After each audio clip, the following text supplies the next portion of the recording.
Good morning students. आज हम एक न्यू स्टोरी जो है वो संस्कृत में सीखेंगे। वो बेसिकली पंचतंत्र की एक स्टोरी है, उसमें से थोड़ा सा पार्ट लिया गया है। पंचतंत्र की जो स्टोरी है उसकी स्पेशल बात ये है कि इस स्टोरी में जो सारे जो कैरेक्टर है, पात्र है, वो पशु पक्षी वगैरह है, एनिमल्स, बर्ड्स वगैरह है। उसमें से हम हमारी लाइफ में से जो कुछ भी हमें स्टोरी में सीखने को मिलता है हम हमारी लाइफ में भी चेंज कर सकते हैं। तो ऐसी एक स्टोरी है काकस्य चातुर्यम अ क्लेवर क्रो। वो आज हम यहाँ पे स्टडी करेंगे। एकस्मिन् वने एकः वटवृक्षः अस्ति। एकस्मिन् वने एकः वटवृक्षः अस्ति। एक जंगल था, वहाँ पे एक बहुत ही बड़ा वृक्ष था। तत्र काकः वसति। तत्र काकः, वहाँ पे काकः यानी कि क्रो, वसति का मीनिंग होता है रह रहा था। काकस्य पत्नी शावकै सह तत्रैव वसति। काकस्य पत्नी यानी कि क्रो की जो वाइफ जो होती है वो शावकै। शावकै ये जो शब्द है उसका मीनिंग होता है यंग वन, अपने बच्चे के साथ। स तत्रैव वसति, वो भी वहाँ पे रह रही थी। तस्य वृक्षस्य अधः कोटरे एकः सर्पः वसति। तस्य वृक्षस्य, वहीं पे जो वृक्ष था वहाँ के नीचे के भाग में, अधः यानी कि नीचे के भाग में, कोटरे एक छोटे से पार्ट में, एकः सर्प वसति, होलो जो होता है उसमें एक सांप वहाँ पे रह रहा था, स्नेक वहाँ पे रह रहा था।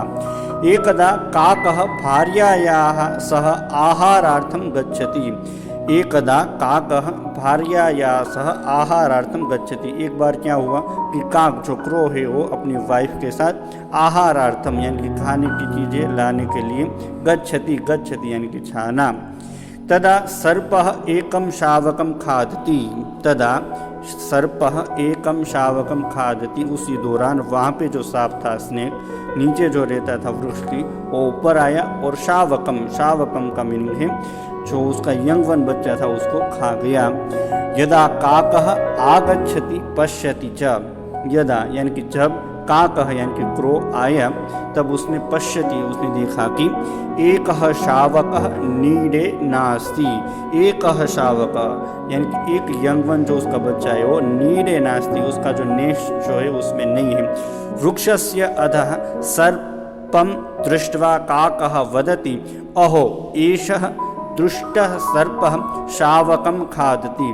वृक्षस्य अधः यानी कि वृक्ष के नीचे के भाग में, सर्पम दृष्ट्वा, सांप को देख के वो समझ गया कि काकः वदति, काक जो क्रो जो है, कौवा जो है, वो बोला कि अहो एषः दुष्ट सर्प, दुष्ट सर्प है, वो शावकम खादति, एक यंग वन बच्चे को भी वो खा गया है। कश्चित उपायम करोमि। कश्चित, हमें कुछ उसके बारे में सोचना पड़ेगा। इति विचिन्त्य काकः नदीं प्रति गच्छति। इति विचिन्त्य, ऐसा सोच के, ऐसा थिंक करके, काकः, काकः यानी कि जो कौवा जो होता है वो नदीं प्रति गच्छति, और रिवर की ओर गया। तत्र राजकुमारी स्नानं करोति। तत्र राजकुमारी स्नानं करोति। वहाँ पे नदी में राजकुमारी यानी कि जो प्रिंसेस जो होती है वो स्नानम करोति, स्नानम करोति, वो वहाँ पे स्नान कर रही थी, बात कर रही थी। तस्याः सुवर्णाहारम नदी तीरे अस्ति। उसका जो नेकलेस जो था वो वहाँ पे नदी तीरे यानी कि रिवर बैंक में पड़ा हुआ था। चतुरः काकः सुवर्णाहारम अपहरति। चतुरः काकः यानी कि एकदम जो क्लेवर जो कौवा जो था, क्रो जो था, वो सुवर्णाहारम, सोने का जो हार था, वो अपहरति, वहाँ से चुरा के ले गया। काकः सुवर्णाहारम कोटरस्य अंतः क्षिपति। काकः सुवर्णाहारम कोटरस्य अंतः क्षिपति। जो कौवा जो था वो सुवर्णाहारम यानी कि गोल्डन नेकलेस जो था वो कोटरस्य यानी कि जो होलो जो था उसके अंदर क्षिपति यानी कि वहाँ पे उसने थ्रो किया, रख दिया।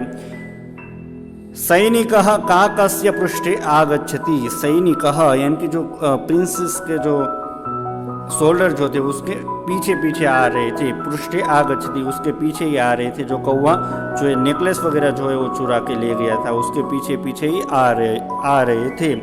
कोटरे सुवर्णाहारम सर्पम च पश्यति। कोटरे यानी कि जो तो जो होल था उसके अंदर वहाँ पे उसने सुवर्णहारम यानी कि सोने का जो हार था वो वहाँ पे देखा, और उसी के साथ वहाँ पे सांप को भी देखा।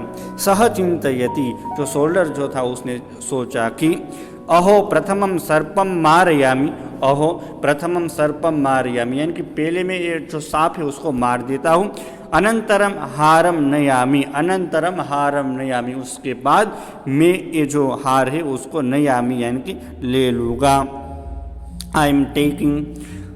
सैनिक सर्पम मारयति हारम नयति, सैनिक जो सोल्डर जो होता है वो सर्पम मारयति यानी कि सांप को मार दिया। हारम नयति यानी कि हार को, नेकलेस जो था उसको ले लिया। काकः वदति अहो सर्पः मृतः, काक जो था, जो कौवा जो था, एकदम क्लेवर जो था कौवा, वो सोचने लगा कि सांप अभी जो है उसकी डेथ हो चुकी है। अधुना सुखे न वसामी, अधुना सुखे न वसामी का मीनिंग होता है अभी हम एकदम हैप्पीली यहाँ पे रह पाएंगे, अभी हमको यहाँ पे कोई प्रॉब्लम रहने में नहीं होगी। तो इस तरीके से हमने ये चैप्टर अच्छी तरीके से समझा है। अब इस चैप्टर के अंदर जो न्यू वर्ड्स आए हैं, शब्दार्थ आए, वो अभी हम यहाँ पे समझेंगे। अधः यानी कि बिलो, कोटरे इन हॉल, एकस्मिन एनी वन, शावके यानी कि यंग वन, सह का अर्थ होता है विथ, तत्रैव हियर ओनली, आहारार्थम फॉर फूड, पृष्ठ यानी कि बिहाइंड, अनंतरम यानी कि लेटर ऑन, नयामी आई एम टेकिंग, अधुना नाउ, नीडे इन अ नेक्स्ट, कश्चित यानी कि एनी, विचिन्त्य आफ्टर थिंकिंग, अपहरति हिज टेकिंग अवे। तो डियर स्टूडेंट, इस तरीके से हमने यहाँ पे पूरी स्टोरी और उसके साथ जो ग्लोसरी है वो यहाँ पे अच्छी तरीके से हमने स्टडी की है। अब नेक्स्ट जो इसकी एक्सरसाइज जो है ग्रामर के रूल के साथ आपको भेजी जाएगी, तो आप अपनी जो नोटबुक है उसमें आप अच्छी तरीके से राइट कर देना। Thank you so much students.